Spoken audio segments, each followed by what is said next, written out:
শারদীয় দুর্গাপুজোর আর মাত্র বাকি 3 দিন। আর এই কারণে বেচপাড়া পূজার মাঠের প্রতিমা শিল্পীরা খুব ব্যস্ত সময় পার করছে।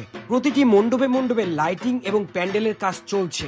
আমরা প্রায় সবাই জানি যে যশোরের দুর্গাপূজা মানেই বেচপাড়া, কিন্তু আপনারা এটা কি জানেন যে যশোর সহ আশেপাশের জেলার যে দুর্গাপূজাগুলো হয় সেই দুর্গা প্রতিমা কিন্তু যশোর পূজা মন্দির থেকে বা পূজার মাঠ থেকেই নিয়ে যাওয়া হয়।